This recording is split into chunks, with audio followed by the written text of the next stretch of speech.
रमा एकादशी का व्रत कार्तिक मास के कृष्ण पक्ष की एकादशी को रखा जाता है। यह एकादशी भगवान विष्णु के साथ साथ माता लक्ष्मी, जिनका एक नाम रमा भी है, को समर्पित है। इसलिए इसे अत्यंत पुण्यदायिनी माना जाता है। इस व्रत की कथा का वर्णन स्वयं भगवान श्री कृष्ण ने धर्मराज युधिष्ठिर को सुनाया था, जिसका उल्लेख पौराणिक ग्रंथों में मिलता है। यह कथा बताती है कि एकादशी व्रत में श्रद्धा और नियमों का पालन करने वाले व्यक्ति को मृत्यु के बाद भी उत्तम गति और ऐश्वर्य की प्राप्ति होती है। तो चलिए सुनते हैं रमा एकादशी की कथा। धर्मराज युधिष्ठिर कहने लगे कि हे भगवान, कार्तिक कृष्ण एकादशी का क्या नाम है, इसकी विधि क्या है, इसके करने से क्या फल मिलता है, सो आप विस्तार पूर्वक बतलाइए। भगवान श्री कृष्ण बोले कि कार्तिक कृष्ण पक्ष की एकादशी का नाम रमा है। यह बड़े बड़े पापों का नाश करने वाली है। इसका महात्म्य मैं तुमसे कहता हूँ, ध्यान पूर्वक सुनो। हे राजन, प्राचीन काल में मुचुकुंद नामक एक राजा था। उसकी इंद्र के साथ मित्रता थी और साथ ही यम, कुबेर, वरुण और विभीषण भी उसके मित्र थे। यह राजा बड़ा धर्मात्मा, विष्णु भक्त और न्याय के साथ राज करता था।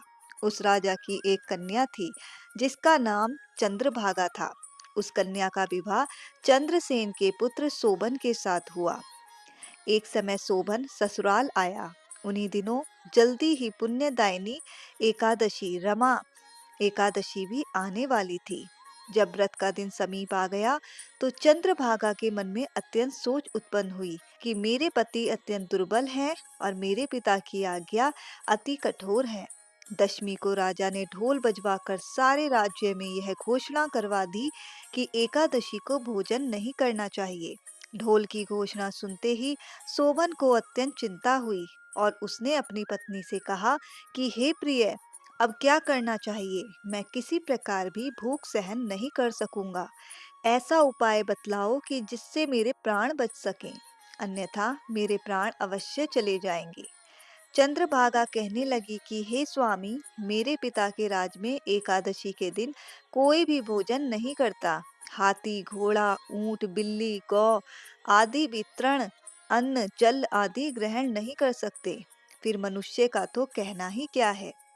यदि आप भोजन करना चाहते हैं तो किसी दूसरे स्थान पर चले जाइए, क्योंकि यदि आप यहीं रहना चाहते हैं तो आपको अवश्य ही व्रत करना पड़ेगा। ऐसा सुनकर सोबन कहने लगा कि हे प्रिय, मैं अवश्य व्रत करूंगा। जो भाग्य में होगा वह देखा जाएगा। इस प्रकार से विचार कर सोबन ने व्रत रख लिया और वह भूख व प्यास से अत्यंत पीड़ित होने लगा। जब सूर्य नारायण अस्त हो गए और रात्रि को जागरण का समय आया तो वैष्णवों को अत्यंत हर्ष देने वाला था, परंतु सोबन के लिए अत्यंत दुखदायी हुआ। प्रातः काल होते सोबन के प्राण निकल गए। तब राजा ने सुगंधित काष्ठ से उसका दाह संस्कार करवाया, परंतु चंद्रभागा ने अपने पिता की आज्ञा से अपने शरीर को दग्ध नहीं किया और शोभन की अंत्येष्टि क्रिया के बाद अपने पिता के घर में ही रहने लगी। रमा एकादशी के प्रभाव से शोभन को मंदराचल पर्वत पर धन धान्य से युक्त तथा शत्रुओं से रहित एक सुंदर देवपुर प्राप्त हुआ।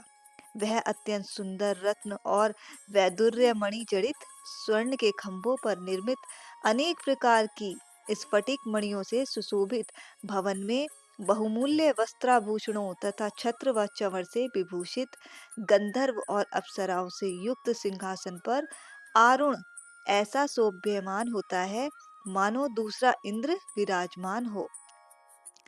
एक समय मुचुकुंद नगर में रहने वाले एक सोम शर्मा नामक ब्राह्मण तीर्थ यात्रा करता हुआ घूमता घूमता उधर जा निकला और उसने सोबन को पहचान कर कहा कि यह तो राजा का जमाई सोबन है। उसके निकट गया। सोबन भी उसे पहचान कर अपने आसन से उठकर उसके पास आया और प्रणाम करके कुशल प्रश्न किया। ब्राह्मण ने कहा कि राजा मुचुकुंद और आपकी पत्नी कुशल से हैं। नगर में भी सब प्रकार से कुशल हैं, परंतु हे राजन, हमें आश्चर्य हो रहा है। आप अपना वृत्तांत कहिए कि ऐसा सुंदर नगर जो ना कभी देखा ना सुना, आपको कैसे प्राप्त हुआ। तब सोबन बोला कि कार्तिक कृष्ण की रमा एकादशी का व्रत करने से मुझे यह नगर प्राप्त हुआ है, परंतु यह अस्थिर है। यह स्थिर हो जाए ऐसा उपाय कीजिए। ब्राह्मण कहने लगा कि हे राजन, यह स्थिर क्यों नहीं है और कैसे स्थिर हो सकता है? आप बताइए, फिर मैं अवश्य ही वह उपाय करूंगा। मेरी इस बात को आप मिथ्या ना समझिए। सोभन ने कहा कि मैंने इस व्रत को श्रद्धा रहित होकर किया है, अतः यह सब कुछ अस्थिर है। यदि आप मुचुकुंद की कन्या चंद्रभागा को यह सब वृत्तांत कहें तो यह स्थिर हो सकता है। ऐसा सुनकर उस श्रेष्ठ ब्राह्मण ने अपने नगर लौटकर चंद्रभागा से सब वृत्तांत कह सुनाया। ब्राह्मण के वचन सुनकर चंद्रभागा बड़ी प्रसन्नता से ब्राह्मण से कहने लगी कि हे ब्राह्मण, ये सब बातें आपने प्रत्यक्ष देखी हैं या स्वप्न की बातें कर रहे हैं? ब्राह्मण कहने लगा कि हे पुत्री, मैंने महावन में तुम्हारे पति को प्रत्यक्ष देखा है, साथ ही किसी से विजय ना हो ऐसा देवताओं के नगर के समान उनका नगर भी देखा है। उन्होंने यह भी कहा कि यह स्थिर नहीं है। जिस प्रकार वह स्थिर रह सके सो उपाय करना चाहिए। चंद्रभागा कहने लगी, हे विप्र, तुम मुझे वहां ले चलो। मुझे पतिदेव के दर्शन की तीव्र लालसा है। मैं अपने किए हुए पुण्य से उस नगर को स्थिर बना दूंगी। आप ऐसा कार्य कीजिए जिससे उनका हमारा संयोग हो, क्योंकि वियोगी को मिला देना महान पुण्य है। सोम शर्मा यह बात सुनकर चंद्रभागा को लेकर मंद्राचल पर्वत के समीप वामदेव ऋषि के आश्रम पर गया। वामदेव जी ने सारी बात सुनकर वेद मंत्रों के उच्चारण से चंद्रभागा का अभिषेक कर दिया। तब ऋषि के मंत्र के प्रभाव और एकादशी के व्रत से चंद्रभागा का शरीर दिव्य हो गया और वह दिव्य गति को प्राप्त हुई। इसके बाद बड़ी प्रसन्नता के साथ अपने पति के निकट गई।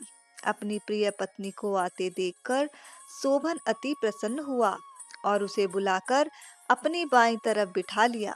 चंद्रभागा कहने लगी कि हे प्राणनाथ, आप मेरे पुण्य को ग्रहण कीजिए।